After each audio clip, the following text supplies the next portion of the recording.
सलाम, नमस्ते एंड सत श्री अकाल टू ऑल ऑफ यू। तो कैसे हैं आप सब? आशा करती हूँ कि आप सभी बहुत अच्छे होंगे। और आज हम बात करते हैं कर्मा के नेक्स्ट टॉपिक पे। इतने दिनों से आपने इसके आगे की सारी वीडियोस देखी होंगी, कर्मा क्या होता है, कर्मा कितने प्रकार के होते हैं और कर्मा में हम क्या क्या चीज़ें सही कर सकते हैं और क्या सही नहीं कर सकते हैं। अब इन सारी चीज़ों के जानने के बाद अब आते हैं कि अक्सर हमने ऐसा देखा है अपने आसपास के समाज में ही कि जो व्यक्ति बहुत बुरे होते हैं, इनफैक्ट बहुत बुरा करते हैं, लोगों के साथ बुरा बर्ताव करते हैं, अच्छे से बात नहीं करते हैं, गाली गलौज करते हैं, इनफैक्ट अधर्म के रास्ते पे चलते हैं, उनका कुछ भी अच्छा नहीं होता है, मतलब उनका व्यवहार भी अच्छा नहीं होता लोगों के प्रति, सारी चीज़ें बुराई सब कुछ इनके अंदर भरी पड़ी होती है। मतलब कि पूरा मिलाकर अगर कहा जाए तो पूरी तरह से ये अधर्मी होते हैं। और फिर भी अधर्मी होने के बावजूद भी इनके पास बैंक बैलेंस होता है, गाड़ी सुविधा उपलब्ध होती है इनके पास। तो हम ये सोचते हैं उस टाइम पे कि इतना बुरा इंसान है फिर भी इसके साथ इतनी सारी अच्छी चीज़ें कैसे हो सकती हैं। और वहीं पे हमारे ही समाज में एक इंसान इतना बुरा है और वहीं पे दूसरा इंसान है एक जो न्याय के रास्ते पे चलता है, सच्चाई के रास्ते पे चलता है, किसी का दिल नहीं दुखाता, अपनी वाणी से हर किसी के मन में एक बड़ा ही प्यारा प्यार भर देता है, लोगों को खुश रखता है, सबके साथ अच्छा व्यवहार करता है, धर्म के रास्ते पे चलता है, सत्य बोलता है, सारी अच्छी चीज़ों की बात करता है, नाम जप करता है, भगवान की सेवा करता है, उनकी पूजा पाठ करता है। मतलब जितना एक अच्छे सात्विक जीवन में होना चाहिए वो सारी चीज़ें उसके अंदर हैं। और इन सारी चीज़ों के होते हुए भी वो इंसान एक गरीबी का जीवन व्यतीत करता है। उसके पास ना टाइम से खाने के लिए कुछ है, उसको यहाँ तक ये भी नहीं पता है कि शाम के टाइम हम खाना भी हमको नसीब होगा या नहीं होगा। तो जब ये सारी चीज़ें हम अपने लाइफ में इर्द गिर्द देखते हैं तो हमें कभी कभी ऐसा लगता है कि भगवान का जो ये लॉ ऑफ कर्मा है शायद इसमें कोई ना कोई गड़बड़ी है। आखिर गड़बड़ी है तभी तो ये इंसान सत्कर्म कर रहा है, सारी अच्छी चीज़ें कर रहा है, धर्म से चल रहा है, उसके बावजूद पास न खाने के लिए कोई अच्छा व्यंजन है, न कोई ऐसा सोर्स है जिसकी वजह से ये खुश रह सके लाइफ में। इसके पास खाने के लिए नहीं है, घर नहीं है, इनफैक्ट कोई भी ऐसी सुविधा नहीं है जिससे वो खुश रह सके इस सृष्टि में। तो और यहीं पे हम देखते हैं कि जो व्यक्ति बहुत बुरा है उसके साथ सब कुछ अच्छी अच्छी चीज़ें हो रही हैं। तो ये सारी चीज़ें जो देखते हैं हम अगल बगल अपने समाज में, ये सारी चीज़ें देख के हमको ऐसा फील होता है कि कहीं तो कहीं भगवान का जो ये नियम है लॉ ऑफ कर्मा, ये कहीं गड़बड़ तो नहीं है। और ये गड़बड़ समझ के हम क्या करते हैं, हम भी धर्म के रास्ते को छोड़ के अधर्म के रास्ते पे चल पड़ते हैं।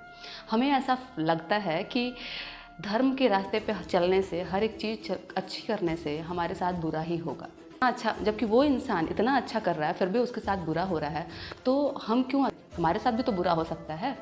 वहीं पे अगर हम बुरा करते हैं तो उस जो इंसान बुरा कर रहा है उसके साथ बहुत अच्छा हो रहा है, तो क्यों ना हम भी बुरा करना स्टार्ट करें, अधर्म के रास्ते पे चलना स्टार्ट करें। और ये सारी चीज़ें देख के बहुत सारे ऐसे लोग हैं अपने इस ब्रह्मांड में, अपने इस यूनिवर्स में, हमारे इस देश में, कि ये सब कुछ देख के बिना कुछ जाने वो लोग अपना मार्ग चेंज कर देते हैं।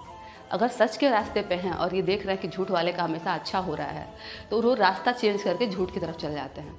लेकिन झूठ की तरफ जाने के पहले कम से कम आपको एक बार ये तो सोचना चाहिए कि आखिर ऐसा क्यों, इसके पीछे का कारण क्या है, ऐसा क्यों हो रहा है। तो आज इसी बात को बताने के लिए, क्लियर करने के लिए मैं आपके पास आई हूँ वापस से। तो इस बात को एक छोटी सी वृत्तांत के थ्रू समझते हैं। जैसे मान लीजिए आपने कोई बीज बोया, चाहे वो गेहूं का हो या फिर बबूल का हो, चाहे किसी चीज़ का भी हो। आपने जो बोया 6 महीने बाद, साल भर बाद उसी बीज का ही वो फल निकल के आएगा आपके सामने। वो ये बात भी अलग है कि जो बीज आप आज 1 किलो बो रहे हैं वो कल को आपके सामने 50 किलो के रूप में परिवर्तित होकर आ जाएगा, चाहे वो गेहूं का बीज हो या फिर वो बबूल के कांटे का बीज हो। क्योंकि बबूल का बीज भी बोएंगे तो बबूल का पेड़ आएगा पूरा का पूरा, सिर्फ एक बीज नहीं आएगा। और गेहूं का बीज भी बोएंगे तो पूरा का पूरा गेहूं का ढेर सारा भंडार, मतलब ये स्टॉक आएगा आपके पास। तो इसी तरह से हमारे कर्म भी हैं। हमारे कर्म यानी कि जो कहते हैं, श्री गोस्वामी तुलसीदास जी ने लिखा है, जैसा बोएगा वैसा काटेगा। कहने का मतलब जो जस कर सो तस फल चाखा। इसका अर्थात ये है कि आप जैसा कर्म बोएंगे, जैसा कर्म करेंगे, वैसा ही आपको फल मिलेगा। अब इसको समझाने के लिए कि ये आखिर अच्छे के साथ बुरा हो रहा है और बुरे के साथ अच्छा हो रहा है, इसको समझने के लिए एक छोटा सा वृत्तांत आप समझिए। पहले के टाइम पे क्या होता था, गांव में जब अनाज होता था, ढेर ढेर सारा स्टॉक होता था, अनाज का भंडार होता था, तो उस अनाज को रखने के लिए लोग डेहरी बोलते थे। पहले मिट्टी का बर्तन होता था खूब बड़ा सा, उसमें भर के रखते थे और नीचे से उसमें एक छेद होता था इतना बड़ा सा निकालने के लिए गेहूं को, क्योंकि ऊपर से आप डाल देंगे तो नीचे से निकालने के लिए चाहिए कुछ, तो वहाँ से वो निकलता था। तो मान लीजिए इस साल आपके घर में गेहूं खूब ढेर सारा हुआ, आपने उसमें गेहूं खूब ढेर सारा, जितना भी गेहूं आपके हुआ जो बचा, आपने उसमें पूरा भर के उसको बंद करके रख दिया। अब क्या हुआ, ये पूरा गेहूं पिछले साल का है, ये पूरा गेहूं इस साल का है, आपने इसमें भर के रख दिया। अब इसके जो नीचे का जो मुंह है वहाँ से निकाल के आप इसमें से गेहूं खा रहे हैं जो इस साल आप बोए हैं। अब अगले साल क्या होता है, अगले साल आपके घर खेत में आपने गेहूं की जगह दाल की फसल मान लो बो दी, ठीक।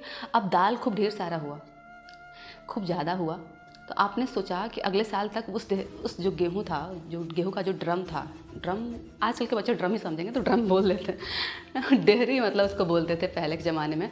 तो उस डेहरी में जो आधा गेहूं मान लो ख़त्म हो चुका है, तो हमने क्या किया, उस गेहूं को निकाले बिना उसके ऊपर से वो दाल उसमें ऐड कर दी, ठीक। अब हम नीचे से यहाँ पे गेहूं निकाल रहे हैं, तो जब तक वो नीचे का जो गेहूं, तह का जो नीचे का बचा हुआ है, जब तक वो गेहूं ख़त्म नहीं हो जाएगा तब तक वो दाल आपको खाने के लिए नहीं मिलेगी। कहने का मतलब ये है कि जितना भी आपने कर्म किया है वो कर्म का सारा फल एक जगह स्टोर होकर चला गया है संचित कर्म में, ठीक। आपने पहले पूर्व जन्म में या फिर इसके पहले कभी भी कोई अच्छा काम किया होगा तो वो स्टोर हुआ होगा, बुरा काम किया होगा तो वो भी स्टोर हुआ होगा। तो मान लो पहले आपने अच्छा किया होगा, अब वो अच्छा का प्रारब्ध पक के आपके पास आ रहा है इस टाइम, और इस टाइम जब आ रहा है उस टाइम पे आप गलत काम कर रहे हैं। मतलब अब जो इस टाइम जो आप असत्य के रूप पे चल रहे हैं, अधर्म के रूप पे राह पे चल रहे हैं, इस टाइम जो आप अधर्म के राह पे चल रहे हैं, वो राह वो तो आज का आपका क्रियमाण कर्म हो गया, क्योंकि आप आज जो कर रहे हैं वो आपका क्रियमाण बन रहा है।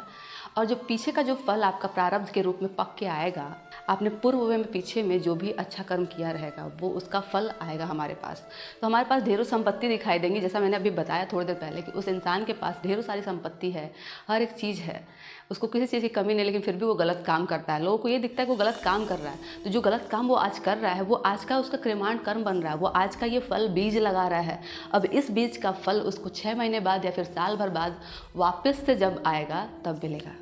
तो ये होता है हमारे देखने का नज़रिया का फ़र्क। और ये सबसे बड़ी बात ये कि लॉ ऑफ कर्मा में जो है कभी कोई गड़बड़ी नहीं हो सकती। इनफैक्ट हमारा जो यहाँ का जो सिस्टम है, यहाँ का जो सिस्टम है, इस यूनिवर्स का जो सिस्टम है यहाँ पे, इसमें कभी कोई गड़बड़ी नहीं हो सकती। यहाँ तक कि यहाँ पे हम जो नॉर्मल अपने देश में हमारा जो सिस्टम है, इसमें भ्रष्टाचारी, अनीति, असत्य, अधर्म, ये सारी चीज़ें चलती हैं, घुसखोरी, ये सब चीज़ चलता है। और इन सब चीज़ों से आप बच सकते हैं, यहाँ पे बच भी सकते हैं आप। बेवकूफ़ी ये तो ठीक है कि आप बच सकते हैं यहाँ पे, लेकिन ये सोचना कि लॉ ऑफ कर्मा में कहीं भी बेवकूफ़ी हो सकती है तो ये सब गलत है। और त्रुटि, लॉ ऑफ कर्मा में कोई भी त्रुटि कहीं पे भी नहीं हो सकती है।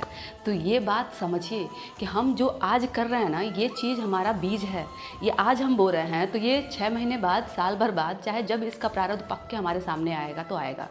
लेकिन जो हम आज हैं वो हमारे पिछले कर्मों के हिसाब से, चाहे हमने वो पुण्य किया हो चाहे वो पाप किया हो, उसके हिसाब से हमारे पास आ रहा है और उसका फल आज हम भोग रहे हैं। तो ये सारी चीज़ें देखने में हमें थोड़ा बहुत कन्फ्यूजिंग हो जाता है और हम चीज़ों को समझ नहीं पाते हैं कि हम आखिर इंसान अच्छा कर रहा है फिर भी इसके साथ अच्छा नहीं हो रहा है, बुरा कर रहा है तो इसके साथ अच्छा हो रहा है, अच्छा कर रहा है तो इसके साथ बुरा हो रहा है। तो ये सब इल्यूज़न है। ये आपको समझना होगा कि कभी भी लॉ ऑफ कर्मा में कोई भी त्रुटि नहीं है। मैंने इसके पहले भी बोला है कि 0.0001% की भी त्रुटि नहीं है। जो जैसा करेगा उसको वैसा फल मिलेगा ही मिलेगा। इनफैक्ट आज मैं जैसी भी हूँ, ये मेरे पुराने कर्मों का फल है, जिसकी वजह से मैं यहाँ पे हूँ और आप सभी के सामने ये सब बातें कर पा रही हूँ। तो कर्म हमेशा अच्छा कीजिए, क्योंकि जितना आप अच्छा कर्म करेंगे, आज अगर आपने बीज लगा दिया है नाम जप का, भगवान में मन लगाने का, पूजा पाठ का, सत्य धर्म की तरफ चलने का, धर्म का अच्छे से निर्वहन करने का, आपके पिता माता के प्रति आपका क्या धर्म है उसको निभाने का, तो आपकी चीज़ें, हाँ कुछ दिन तक अगर आपका जो प्रारब्ध कर्म है अगर बुरा चल रहा है तो कुछ दिन तक आपको बुरा वो सहना पड़ेगा। और इनफैक्ट अगर आप सच्चाई के रास्ते पे हैं, धर्म के रास्ते पे हैं, भगवान के रास्ते पे हैं, तो आपको वो प्रारब्ध कर्म कब आप भोग के निपट लेंगे ये बात आपको पता ही नहीं चलेगी। इनफैक्ट आपको शक्ति मिल जाएगी इतनी कि आप उस प्रारब्ध कर्म से भी लड़ सकें। तो इन्हीं सब के साथ आशा करती हूँ कि आपको मेरी बातें समझ में आई होंगी, और अगर नहीं समझ में आई तो प्लीज़ इसे रिपीट करके समझो, क्योंकि this is the most important thing in our life, in all universe. क्योंकि हमारे जो यूनिवर्स में कुछ भी काम करता है वो है सिर्फ और सिर्फ कर्म। इसके पहले भी मैंने कई बार आपसे बताया है, गोस्वामी तुलसीदास जी ने लिखा है रामचरितमानस में कि कर्म प्रधान विश्व रचि राखा, और जो जस करइ सो तस फल चाखा। तो प्लीज़ अपने कर्मों के प्रति ईमानदार रहें, अपने कर्मों का अपने हिसाब से ध्यान रखें, और जैसे हो वैसे अच्छे से अच्छा कर्म करें, नाम जप करें, भगवान के में मन लगाएं, स्वाध्याय करें, बुक्स पढ़ें, अच्छी चीज़ों पे ध्यान दें। तो इसी के साथ मैं वंदना राव अब चलती हूँ, आप लोगों से अलविदा देती हूँ। फिर मिलेंगे नेक्स्ट वीडियो में, तब तक के लिए सब खैर and Radhe Radhe. Thank you so much to all of you.